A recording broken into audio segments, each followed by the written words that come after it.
Acompañamiento Leo, proyecto académico que impulsa la lectura, la escritura y la oralidad desde diferentes áreas disciplinarias y de gestión en el espacio universitario. Impulsa estrategias formativas para la construcción de una universidad lectora y refuerza los principios del sistema modular de la UAM Xochimilco.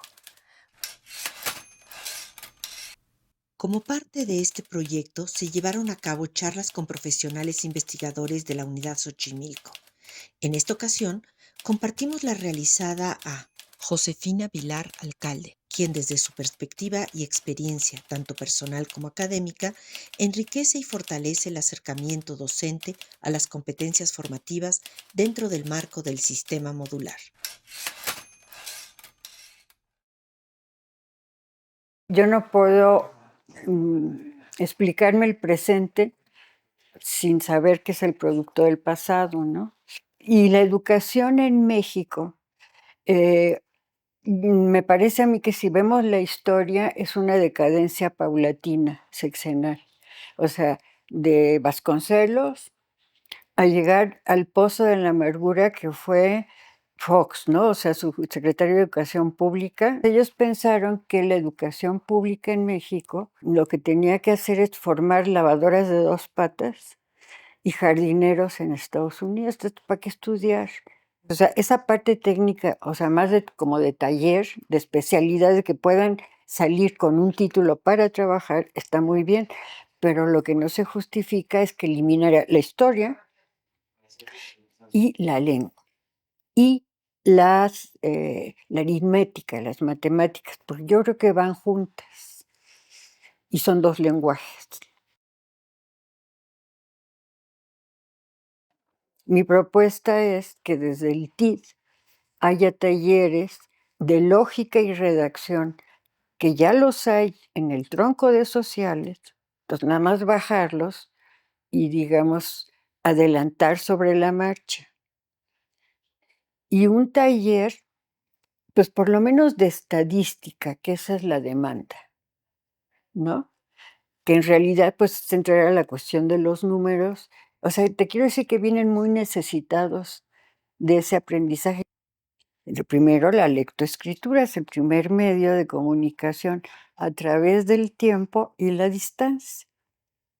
De la distancia cuando era de piedra, pero ya que se inventó que fue primero el pergamino, entonces ya se transportaba de un lado a otro, ¿no? Entonces, efectivamente, es toda esa discusión de si se puede pensar sin palabras, si piensas con imágenes, pues con las dos, ¿no? Es un problema semiótico, por eso te digo, en comunicación sería maravilloso darle.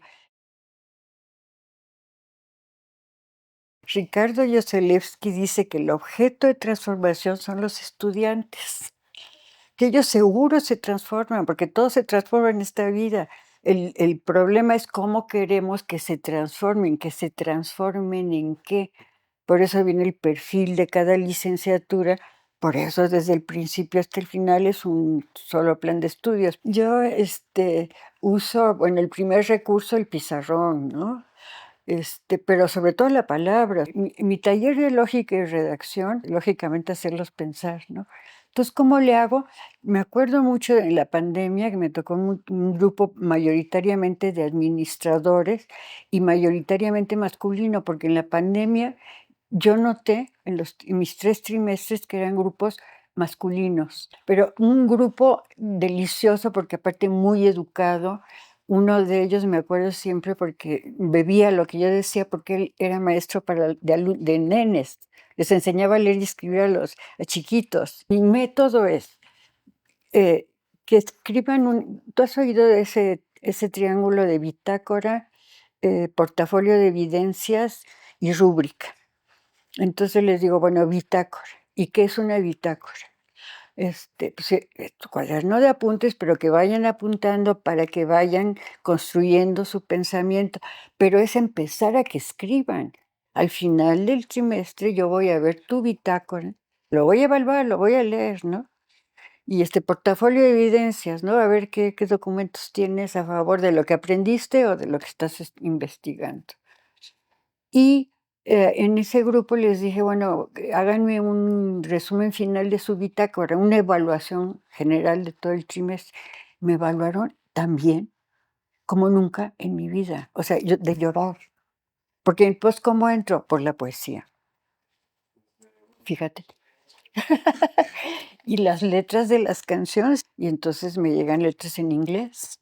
¿Te vale en inglés? Claro que sí. ¿Y ahora qué hacemos con las letras? Bueno, primero mano escrita, porque lo manuscrito te activa biológicamente, exacto, el corazón, el cerebro, etcétera. Es una experiencia. Entonces, ¿qué pasa? Faltas de ortografía. Hay una cosa que se llama diccionario, ¿no? Entonces tienen que tener el diccionario en el teléfono. Yo decidí que ya a esta edad, pues más platicarles cosas y hacerlos hablar. ¿Entendiste? Sí. Explícame. Pues, si no lo puedes explicar es que no lo entendiste. A ver, en grupito, a ver, hablen así, no sé qué. Hacerlos pensar. Veo a mi alrededor que los jóvenes valen muchísimo y no solo los estudiantes acá, en todas las clases sociales. Y digo, y si no pensamos que ellos son los que van a salir adelante, ¿en quién vamos a confiar, no? Y entonces, eso me molesta mucho de que yo digo en el TIC, es que no saben leer y escribir. Y entonces digo, pues hay que enseñarles. ¿Y yo por qué? Me dice una bióloga. ¿Y yo por qué? Y le digo, pues porque la universidad ya los aceptó. Somos responsables de ellos. O sea, yo no puedo dar clases bien porque ellos no saben leer y escribir. Pues enséñales. Porque Chomsky dijo que todos podemos, ¿verdad? Mi vocación es de saber y de enseñar. Tenía en mi casa unos libritos chiquititos del Fondo de Cultura, de estas cosas que yo compro que son como para regalar, y llevé 5 y los repartí. Dije: "Mira, esto es un libro", así, primero, esto es un libro, ¿se fijan? Es de papel, tiene portada, así, con broma, ¿no? ¿Ya los vieron? Rólenlos, a ver, ¿quién me apunta? ¿Quién me ayuda? Siempre sale una muchacha, mandona. Yo le llevo la lista y yo le enseño, perfecto. Entonces tú apuntas los libros, quién los tiene, que los rolen entre todos y que se queden con ellos para que me hagan una reseña, que eso es lo que tenemos que trabajar ahorita, ¿no? Y entonces son chiquititos, son bonitos, son rápidos de leer, los pueden leer en el metro, lo que sea. No protestaron. Y la otra es, escriban una poesía. A veces les digo que tenga que ver con el tiempo, a veces les digo de José Emilio Pacheco, por ejemplo, leer, con ese grupo maravilloso lo que hicimos fue leer Batallas en el desierto.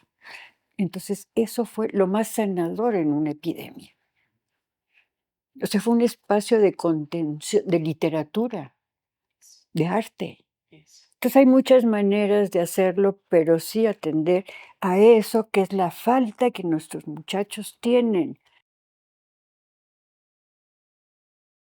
Y la UAM fue así, un modelo maravilloso, pero que estaba basado en la investigación, pero no había investigadores, porque era menos de un año se hizo el sistema, o por ahí, y se contrató a un montón de compañeros y compañeras que ni siquiera se habían licenciado, pero yo era la más formada, porque yo ya me había graduado, ya había hecho una maestría y estaba haciendo un doctorado, creo. Pero era la que tenía más grados. Fui la primera doctora. Pero ahí fue donde el sistema modular se torció. Y entonces tenemos que recuperar ahí, porque ahora sí ya somos todos investigadores. O sea, toda esta riqueza nos permite ahorita ver al sistema modular en esos conceptos. A quien le interese, claro. Propuse un taller para enseñar lo que yo sé que es cómo enseñar la lectoescritura, ¿no? Porque yo he hecho alfabetización y bueno, es mi tema. Para mí es hacer un taller con los maestros interesados en enseñar a leer y escribir, que no le dejen la carga a un taller o que trabajen con ese taller, porque lo bueno sería trabajar. O sea, ¿qué autores para ti, maestro de teoría, sí, son importantes? Pues tal, ¿y qué productos quieres, no?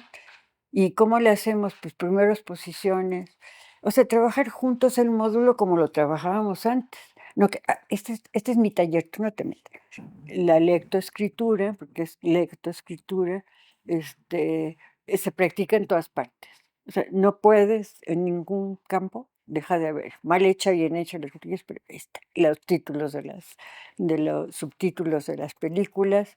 Este, entonces, eh, sí, es una manera de leer. Por ejemplo, yo ahorita les dije, como son administradores, bueno, pues váyanse al Banco de México y me hacen una crónica de la visita, ¿no? Crónica, y entonces les pasé que me lo tienen que devolver, un libro maravilloso de Lenita Poniatowska y Alberto Beltrán, que es justamente, se llama Un domingo en Chapultepec. Todo pasó el domingo, y es un domingo en Chapultepec.